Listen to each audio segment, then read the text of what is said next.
काय म्हणणं आहे तुमचं? नेमकी काय घटनाक्रम सांगायचा आहे तुम्हाला? जे आता जी सागर भाऊविषयी का बाबू साळवेविषयी जी घटना झालेली आहे त्याच्याबद्दल सांगायबद्दल मी तुमच्यासमोर आलेले आहे. मला म्हणतो 21 तारखेला मला कॉल आला. आमचे पहिले भांडणं घरचे इश्यू झाले थोडेसे, बाबू साळवेचे माझे ते मिटले होते. पण जे आता हे मध्ये वातावरण श्रीरामपूरचं झालं तर मला पका चित्तेचा रवी पाटलाचा फोन आला मला व्हॉट्सअप कॉल का आम्ही असा असा व्यक्ती बोलतोय म्हणे. म्हणलं तुम्ही कोण? तर म्हणे त्यांनी नाव वगैरे सांगितलं मला. म्हणे ताई तू घाबरू नको म्हणे, आमच्याशी मोकळं बोल म्हणे. म्हणलं बोला. तर मग मी त्यांच्याशी बोलले. ते म्हणले काय पाय आता असं प्रकरण श्रीरामपूरचं घडतंय म्हणे, तुझे पण पहिले भांडणं झालेले, तुझ्या मागं 2 लेकरं आहे, तुझा डिवोर्स झालेला आहे, तुझ्या मागं कोण नाही आहे. नंतर हे तुला टेन्शन होईल, तुला भीती होईल, तू फक्त एवढं एक फिर्याद एवढं कर म्हणे का हे आमच्यापर्यंत आले नाही पाहिजे हो बाबू साळवेन ते. म्हणलं हो मग मी श्रीरामपूरला जाते म्हणलं, त्यांना एवढं सांगितलं. ते म्हणे श्रीरामपूरला नाही घेणार म्हणे, तू शिर्डीला जाय, आम्ही शिर्डीला सगळं सांगून ठेवले. म्हणलं का म्हणून? तर नाही म्हणे आम्ही तुझ्या चांगल्यासाठी सांगतोय म्हणे, आम्ही तुझ्या संग आहे म्हणे, तू घाबरू बिकरू काही नको म्हणे, तू शिर्डीला जाय. मग मी शिर्डीला गेले. ते साहेब होते तिथं DSP, त्यांनी मग सांगितलं मला भारती साहेबांनी म्हणे काय आहे. मग मी त्यांना फिर्याद सांगितली की म्हणलं असं असं आहे, फक्त त्यांना वॉर्निंग द्या म्हणलं बाबू साळव्याला का मला काही तकलीफ झाली नाही पाहिजे आणि काहीच नाही म्हणलं, माझी काही दुसरी फिर्याद नाही म्हणलं. म्हणे हो चालन म्हणे, ओके आम्ही हीच फिर्याद हे करू म्हणे आणि आम्ही त्याला वॉर्निंग देऊ म्हणे. म्हणलं चालन. मग त्यांनी अंगठा वगैरे घेतला माझा तिथं. मग मी त्यांना सांगितलं म्हणलं याच्यात काय काय लिहिलेलं आहे. तर ते म्हणे तुला वाचता? म्हणलं नाही मला वाचता नाही येत म्हणे, ते आमच्यावर भरोसा ठेव म्हणे, तू काही टेन्शन घेऊ नको म्हणे, तू जाय म्हणे, आम्ही आमच्या हिशोबाने करतो म्हणे. म्हणलं हो चालन. मग मी तिथून 2 वाजता घरी आले. मग मला 22 तारखेला तरी 3च्या 4च्या दरम्यान मी न्यूज पाहिली इंस्टाग्रामला. मी त्या दिवशी काही नाही बोलले. मग मी 23 तारखेला तिथं त्यांच्यापाशी गेले शिर्डीला आणि त्यांना सांगितलं का हे आरोप सगळे खोटे आहे, तुम्ही माझ्या नावाचा गलत उपयोग करू नका भाऊ, माझी इज्जत जाऊ राहिली, त्यांची बी इज्जत जाऊ राहिली, तुम्ही असं करू नका. मग ते मला म्हणले का तू टेन्शन घेऊ नको म्हणे, काही नको, तुझ्या मागं सगळे उभे आहे म्हणे, तू काही हे करू नको म्हणे, तू उलट म्हणे तू फिर्याद ही केली तर तुझ्या मागं अजून लोक फिर्याद देतील म्हणे, सगळं देणार आहे म्हणे. म्हणलं पण माझी फिर्याद आहेच नाही म्हणलं, माझ्या संग घडेल बी नाही म्हणलं, काहीच नाही. ते म्हणे नाही म्हणे तू आजच्या आज कोर्टात जाय श्रीरामपूरच्या आणि तू सांग म्हणे की माझ्या संग झालेले असं वगैरे, मेडिकल कर. म्हणलं नाही मी मेडिकल नाही करू शकत म्हणलं, माझ्या संग घडेलच नाही म्हणलं हे. मी त्यांना कधी पाहिलं बी नाही म्हणलं, पाहिलं पण म्हणलं इंटरनेटवर असं हे करताना न्यूजमध्ये पाहिलं म्हणलं, मी समोर कधी पाहिलं नाही. ते माझ्या संग कधी समोर बोलले नाही, मला कधी धमकी तर उशे पण ते कधी माझ्या संग बोलले बी नाही म्हणलं. राहिला बाबू साळव्याचा विषय, त्यांचे आमच्या पहिल्यापासून घर संबंध होते, ते झालं आमचा फॅमिली इश्यू झाला थोडासा लग्नात, त्याच्यामुळे ते भांडणं बी मिटले होते, सगळं झालं. पण हे जे त्यांनी टाकले हे आरोप सगळे खोटे. बाबू साळवे कुठले राहणार आहे? श्रीरामपूरचेच. तुम्ही? श्रीरामपूरचे. मग शिर्डीचा काय संबंध आला फिर्यादीचा? ते म्हणे इथं नाही घेणार म्हणे, तू शिर्डीला जाय म्हणे. बसतात DYSPच्या वरची पोस्ट आहे. ते म्हणे इथं नाही घेणार म्हणे, तू शिर्डीला जाय म्हणे, आमचं बोलणं झालेलं म्हणे शिर्डीला. तुम्ही त्याला पोलीस अधिकाऱ्यांना भेटले? हो. कोण इथल्या नाही नाही, श्रीरामपूरच्या नाही, मी डायरेक्ट शिर्डीला गेलते.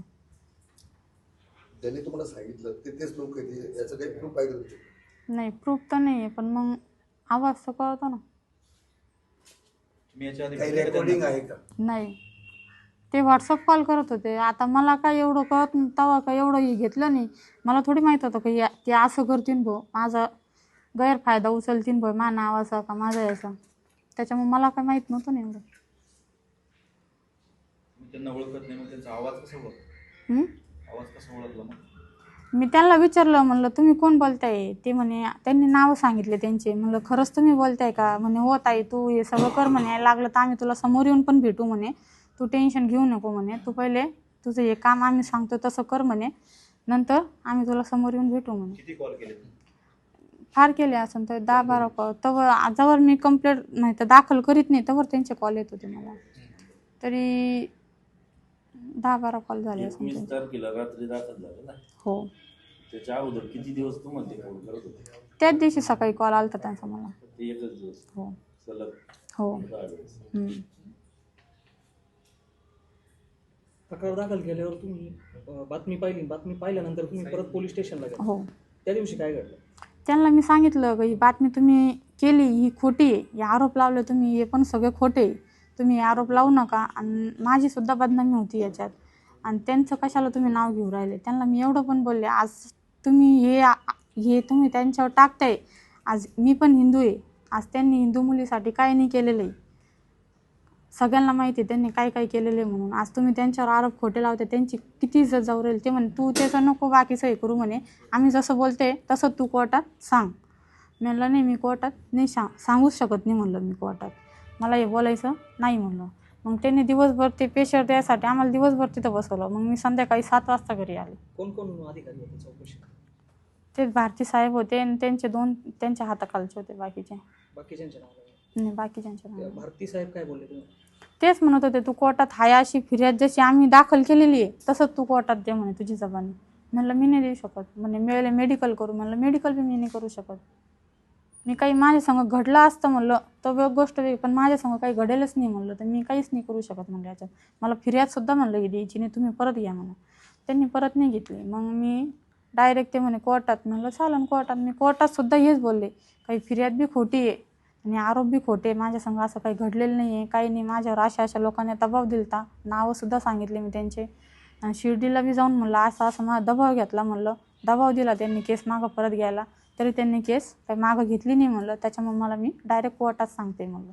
समोरच्याने तुमच्यावर दबाव जरी टाकला आणि तुमचे आता जे कोण साळवे आहेत, सागर बेग आहेत, आणखी लोकांबद्दल तुमची तक्रार नाही आज नाही.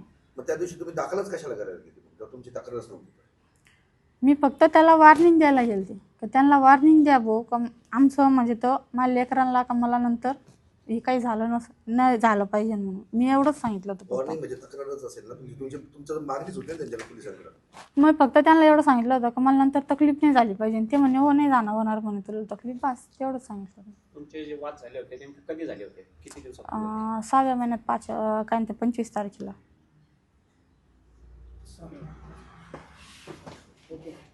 अजून काही धरणराव काही ओके झालं आता.